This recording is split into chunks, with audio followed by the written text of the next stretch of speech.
Mahigit 3,000 magsasaka sa Tarlac ang tinulungan ni Pangulong Ferdinand R. Marcos Jr. na tumaas pa ang kita. Ito matapos burahin ng pamahalaan ang ilang taon nilang utang sa lupang kanilang sinasaka. Ang sentro ng balita mula kay Bien Manalo. Mahigit 4 na dekada ng magsasaka si Carmelita Malyari, 67 taong gulang na tubong Concepcion, Tarlac. Ito na ang kinamulatan niyang hanap buhay simula pa pagkabata. Minanapan ni Carmelita sa kanyang mga magulang ang kanilang lupang sakahan.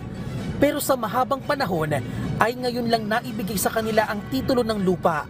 At sa wakas ay masasabi na rin niyang pag-aari na niya ang lupang sakahan.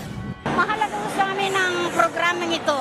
Nagpapasalamat po kami, sir, na binigyan kami ng pagkakataon ngayong araw na ito.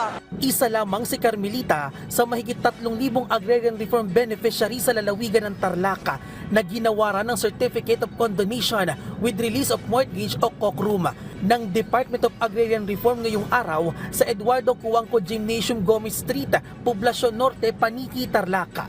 Alinsunod ito sa Republic Act No. 11953 o ang New Agrarian Emancipation Act. Pinangunahan ni Pangulong Ferdinand R. Marcos Jr. ang pagbibigay ng titulo ng lupa sa mga magsasaka.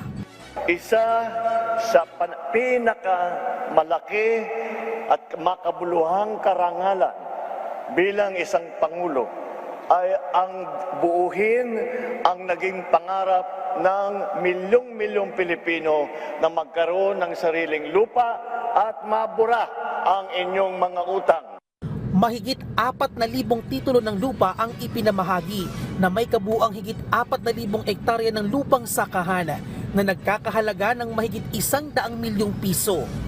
Ito na ang ikatlong beses na namahagi ng Certificate of Condonation sa Central Luzon.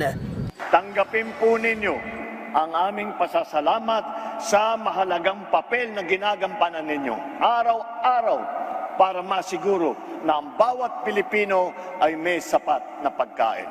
Ang paggawad ng COCRUM sa mga magsasaka ay tiyak na makapagpapabuti sa kita at pamumuhay ng mga magsasaka. Bien Manalo para sa Pambansang TV sa Bagong Pilipinas.